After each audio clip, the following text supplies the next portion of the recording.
Middle east దేశాలపై ఇప్పుడు మునుపెన్నడూ లేని విధంగా యుద్ధ మేఘాలు కమ్ముకున్నాయి. అమెరికా అధ్యక్షుడు డొనాల్డ్ ట్రంప్ ఇజ్రాయెల్తో కలిసి నిర్వహించిన అత్యంత రహస్య ఆపరేషన్ ఇప్పుడు రివర్స్ కొట్టినట్టు కనిపిస్తోంది.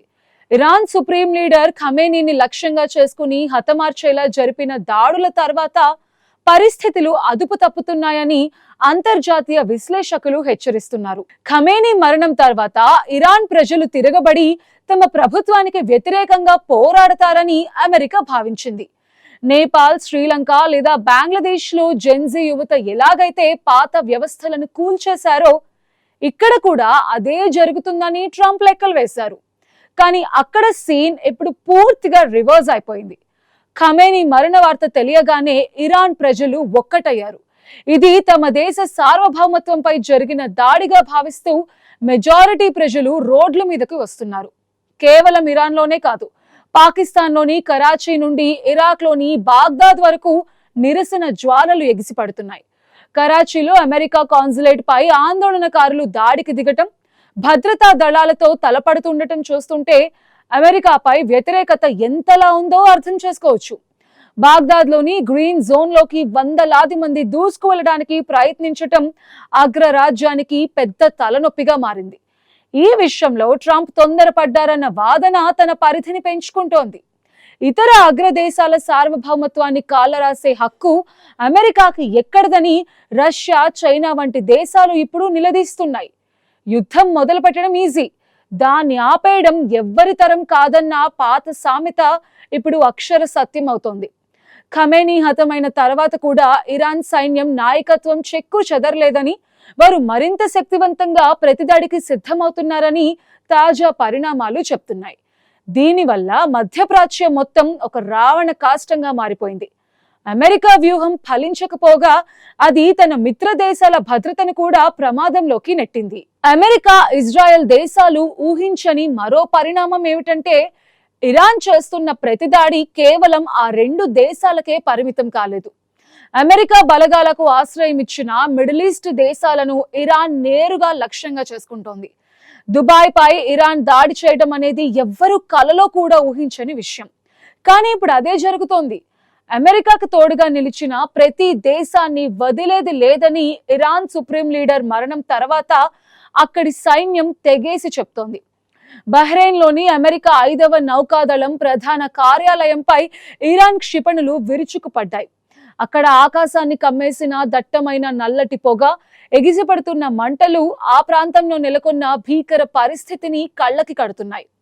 అలాగే కువైట్ లో అమెరికాకు చెందిన 3 F-15 యుద్ధ విమానాలు కూలిపోవటం పెద్ద సంచలనంగా మారింది. మొదట వీటిని ఇరాన్ కూల్చివేసిందని ప్రచారం జరిగినప్పటికీ కువైట్ రక్షణ వ్యవస్థ పొరపాటున వీటిని శత్రు విమానాలుగా భావించి కూల్చివేసిందని అమెరికా వివరణ ఇచ్చింది. యుద్ధం జరుగుతున్నప్పుడు ఇలాంటి పొరపాట్లు సర్వసాధారణమే అయినా ఇది అమెరికా వైమానిక సత్తాపై తప్పక ప్రభావం చూపిస్తోంది. అరేబియా సముద్రం, గల్ఫ్ ప్రాంతంలో అమెరికా యుద్ధ నౌకల చుట్టూ ఇరాన్ క్షిపణులు తిరుగుతున్నాయి. ఇరాన్ తన అత్యంత అధునాతన ఫత్తా-2 హైపర్సోనిక్ క్షిపణులను ప్రయోగిస్తున్న వీడియోస్ ని రిలీజ్ చేసింది. ఇవి ధ్వని కంటే వేగంగా ప్రయాణిస్తూ ఏ రక్షణ వ్యవస్థనైనా ఛేదించగలవని ఇరాన్ విప్లవ దళాలు హెచ్చరిస్తున్నాయి. గల్ఫ్ ప్రాంతంలో అమెరికా స్థావరాలే లక్ష్యంగా ఇరాన్ చేపడుతున్న ఈ దాడులు మిడిల్ ఈస్ట్ దేశాలని కలవరపెడుతున్నాయి.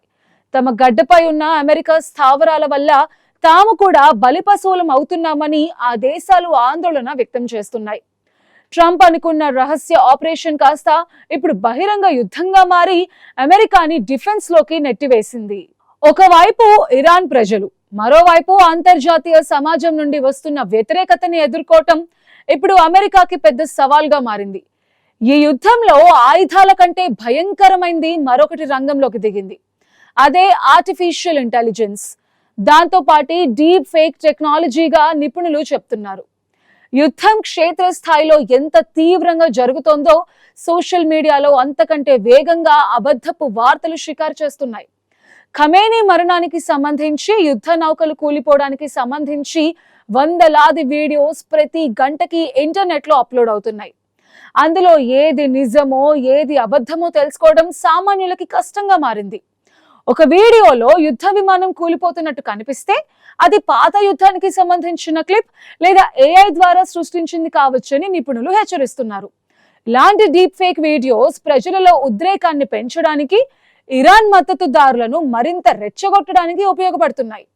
ఖమేనీ హతమైన తర్వాత ప్రజలంతా ఏకమై ట్రంప్ కి మద్దతు తెలుపుతున్నట్టుగా కొన్ని ఫేక్ వీడియోస్ క్రియేట్ చేసి అవి బ్యాక్ ఫైర్ అయి ప్రజల్లో మరింత కోపాన్ని పెంచాయి. ఈ టెక్నాలజీ యుద్ధాన్ని మరింత జటిలం చేస్తోంది. ఒక దేశపు గూఢచారి సంస్థలు మరో దేశపు ప్రజలను తప్పుదోవ పట్టించడానికి ఇలాంటి వీడియోస్ ని ఆయుధాలుగా వాడుకుంటున్నాయి. దీనివల్ల యుద్ధ రంగంలో ఏం జరుగుతుందో తెలుసుకోవటం అగ్రరాజ్యం నిఘా వర్గాలకు కూడా కష్టంగా మారుతోంది. ఇరాన్ దేశానికి శ్రీలంక, బంగ్లాదేశ్ వంటి దేశాల్లో కూడా మద్దతు లభిస్తూ ఉండటం ట్రంప్ ని విస్మయానికి గురిచేస్తోంది. ముఖ్యంగా జెన్జీ యువత ఈ యుద్ధంపై సోషల్ మీడియాలో పెద్ద ఎత్తున చర్చలు జరుపుతున్నారు. పాలస్తీనా, ఇరాన్ వైపు వీరు మొగ్గు చూపుతూ ఉండటం అమెరికాకి కంపరం పుట్టిస్తోంది. ఈ యుద్ధం సుదీర్ఘకాలం సాగబోతోందని, ఇది కేవలం క్షిపణులతో మాత్రమే కాదు, డిజిటల్ ఆయుధాలతో కూడా జరగబోతోందని స్పష్టమవుతోంది. ఒక్కొక్కటిగా దేశాలు ఇరాన్ కి మద్దతు తెలుపుతూ ఉండటం వల్ల అమెరికా అంతర్జాతీయంగా ఒంటరయ్యే ప్రమాదం కనిపిస్తోంది. ట్రంప్ అంచనాలు తలకిందులు అవుతూ ఉండటంతో పాటు యుద్ధం ఒక అనిశ్చిత స్థితికి చేరుకునే పరిస్థితులే కనిపిస్తున్నాయి. ఇప్పటికే ఇరాన్ తాము శాంతి చర్చలకు సిద్ధంగా లేమని తెగేసి చెప్పడం జరిగింది. మొత్తంగా చూస్తే డొనాల్డ్ ట్రంప్, ఇజ్రాయెల్ కలిసి వేసిన ఎత్తుగడ ఇప్పుడు చిక్కుముడిలా మారుతున్నట్టు కనిపిస్తోంది. ఖమేనీ మరణంతో ఇరాన్ బలహీనపడుతుందని అనుకుంటే అది మరింత పట్టుదలతో ప్రతిదాడికి దిగటం ఇందుకు ఎగ్జాంపుల్ గా చెప్తున్నారు నిపుణులు. ఈ యుద్ధం కేవలం ఇరాన్ తోనే ఆగిపోదు, ఇది మొత్తం గల్ఫ్ దేశాలను దహించేలా కనిపిస్తోంది. దేశాల సార్వభౌమత్వాలను కాలరాస్తూ అమెరికా చేస్తున్న దాడులు చివరికి దానికే శాపంగా మారుతున్నాయి. పాకిస్తాన్, ఇరాక్, భారత్ లోని కాశ్మీర్ వంటి ప్రాంతాల్లో కూడా నిరసనలు వ్యక్తం అవటం పరిస్థితి తీవ్రతను తెలియజేస్తోంది. ఫస్ట్ నుండి అంతా ఒకటే చెప్తూ ఉన్నారు, యుద్ధం వల్ల ఎవ్వరికీ గెలుపు అనేది ఉండదు, ఇరువైపులా వినాశనం మాత్రమే ఉంటుంది. ఇరాన్ ప్రయోగిస్తున్న హైపర్సోనిక్ క్షిపణులు అమెరికా గర్వాన్ని దెబ్బతీస్తున్నాయి.